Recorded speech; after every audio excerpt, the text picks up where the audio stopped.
నమస్కారం అందరికీ యావత్ తెలుగు రాష్ట్ర ప్రజలందరికీ నమస్తే. అండ్ ఈరోజు ముఖ్యంగా ఇక్కడికి వచ్చిన ఉద్దేశం, ప్రెస్ మీట్ పెట్టాల్సిన ఉద్దేశం ఏంటంటే, మా శివశక్తులకు జరిగిన అవమానం, బలకంపేట ఎల్లమ్మ టెంపుల్ దగ్గర జరిగిన అవమానం ఇది గత చాలా సంవత్సరాలుగా జరుగుతూనే ఉంది. గత ప్రభుత్వాలలో కూడా కొంత ఇబ్బందులు జరిగినా వాళ్ళు సమీక్షించుకొని అట్లీస్ట్ మమ్మల్ని పిలిచి, అప్పట్లో తలసాని శ్రీనివాస్ యాదవ్ గారు మమ్మల్ని పిలిచి మాట్లాడి పాసులు ఇవ్వడం జరిగింది.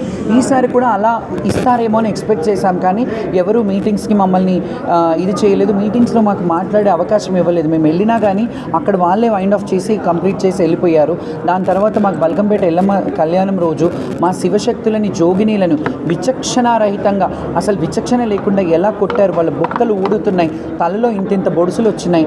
అవన్నీ పోలీసు వాళ్ళు మీద ఖచ్చితంగా చర్యలు తీసుకోవాలి. ఎవరెవరైతే పోలీసులు లాఠీ చార్జ్ చేస్తారో వాళ్ళ మీద చర్యలు తీసుకోవాలి. అండ్ చెయ్యి ఎత్తేటప్పుడు ఒకసారి ఆలోచించాలి, ఎవరున్నారు, బోనం ఉందా. అంతెందుకు, గతంలో మీరు చూసుకున్నట్టయితే నా ఛాతీ మీద చేసి నూకిన పోలీసులు ఉన్నారు. దాన్ని సీసీ ఫుటేజ్ పెట్టమన్నాను, అప్పుడు పెట్టలేదు కదా. ఎందుకంటే అప్పుడు నడిపించే రాష్ట్రానికి తెలుసు అక్కడ ఏం జరిగిందో. కాబట్టి ఆ అవమానాలు ఎన్నేళ్ళు ఇంకా మేము ఈ అవమానాలు భరించాలి. దేవుడి నైవేద్యం తెచ్చే బిడ్డలము, దేవుడి బిడ్డలుగా మమ్మల్ని భావిస్తారు, దేవుడి భార్యలుగా మమ్మల్ని భావిస్తారు. నగర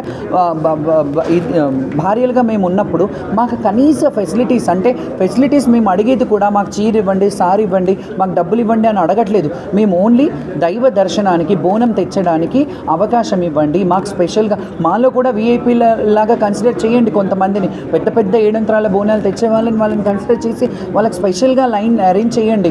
ఎందుకంటే కొంతమందికి ఏం చేస్తారు, షామియానాలు వేసేస్తారు, ఏడంత్రాల బోనం ఉంటుంది, అది వాళ్ళు దించి మళ్ళీ తేవాల్సి వస్తుంది.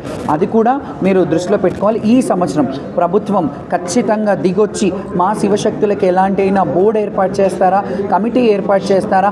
ఈ ఒక్క దేవాలయాలకే కాదు, తెలంగాణలో ఉన్న కొమరెల్లి మల్లన్న స్వామి అయినా, బల్కంపేట ఎల్లమ్మ అయినా, మహంకాళి అయినా, లాల్ దర్వాజా అయినా, గోల్కొండ అయినా, ఏడుపాయలైనా, భద్రకాళి అయినా, అండ్ మన సమ్మక్క సారక్క అయినా, ఈ అన్ని గుళ్ళల్లో కూడా మాకు స్పెషల్ అలాట్మెంట్ ఇవ్వాలి. మేము వెళ్ళినప్పుడు స్పెషల్ దర్శనాలు మాకు కావాలి. మా శివశక్తులు ఎవరన్నా వెళ్తే మాకు ఒక ఐడెంటిటీ ఇవ్వండి. మేము కూడా వాళ్ళకి దగ్గరగా ఉండి మా పిల్లల్ని పంపించి మేము దర్శనం చేయించుకునే వీఐపీలు ఎలాగైతే వీఐపీ లెటర్స్ ఇస్తారో మాకు కూడా అవకాశం ఇవ్వండి, మా పిల్లలు దర్శనం చేసుకోవడానికి. ఎందుకంటే మా వాళ్ళు ఉట్టిగా రారు. ఎక్కడికి వెళ్ళినా శివశక్తులు ఒక పట్టు చీర తీసుకొని, తలంబ్రాలు తీసుకొని, పట్టు వస్త్రాలు తీసుకొని, మొక్కులు ముడుపులు తీసుకొని వస్తారు. కాబట్టి మీకు కూడా ఆదాయమే, ఎండోమెంట్కి కూడా ఆదాయమే. కాబట్టి మీరు ఒకసారి ఆలోచించుకోండి. ఇది ఒక్కటి, పోతరాజులని శివశక్తులని కొట్టినందుకు ఈ సంవత్సరం మేమందరం కూడా సామూహికంగా బోనాలు నిర్వహించడంలో మా ఇళ్లలోనే చేసుకుంటాము. మేము గుడికి రాము. ఈ గుడికి రాకపోవడం వల్ల ఏం అరిష్టాలు జరుగుతాయో అవన్నీ మీ ప్రభుత్వమే చూసుకోవాలి. ఎందుకంటే ఖచ్చితంగా అరిష్టం జరుగుతుంది. ఇప్పటి వరకు అలా శివశక్తులు బోనం పెట్టకుండా ఉన్న దాఖలా లేవు. మేము సేవ చేసేవాళ్ళం, సేవకులం. కాబట్టి మా బోనం సమర్పిస్తేనే అమ్మవారికి సంతోషం. మీకు తెలుసు, భవిష్యవాణిలో కూడా నా ఆడపడుచులు ఏడ్చుకుంటూ పోయారని నేను ఏడ్చినప్పుడు చెప్పినప్పుడు అమ్మవారు అంటే, నేను పెట్టే వందలాది బోనాలలో ఒక్క మెతుకైనా తిని ప్రసన్నం అయి ఉంటుంది కదా, నా గురించి నా బిడ్డలు ఏడ్చుకుంటూ పోయినారని చెప్పింది. అట్లా చెప్పినా కానీ మీరు ముందుకొచ్చి కమిటీలో మీటింగ్లు ఏర్పాటు చేసి మా అందరికీ ఒక హామీ ఇస్తే, ప్రభుత్వం వచ్చి అఫీషియల్గా, మీరు మామూలుగా నాకు కాల్ చేసేసి మేమేం ఇబ్బంది పెట్టకుండా పోతాము అని డీజీపీ గారు కూడా చెప్పారు, మీకు ఈ లైన్ ఏర్పాటు చేస్తామన్నారు. అది కాదు, మాకు ప్రభుత్వ పరంగా ప్రకటన ఇవ్వండి. మీరు ప్రెస్ మీట్ పెట్టి మీరు ఏం చేయబోతున్నారో శివశక్తులకి, జోగినీలకి, అది మీరు ప్రెస్గా అఫీషియల్గా ఇస్తే అప్పుడు మేము అందరం కలిసి బోనాలు చేస్తాం.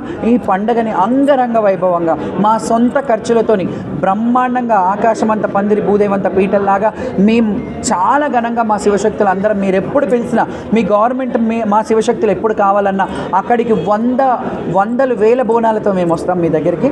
అండ్ మా రిక్వెస్ట్ అండ్ మా డిమాండ్, సీఎం గారు ఖచ్చితంగా దీని మీద దృష్టి పెట్టి ఒక జోగిని, ఒక ఆడబిడ్డని, ఒక తెలంగాణ జోగిని మీ ముందు భిక్ష వేడుకుంటున్నాను.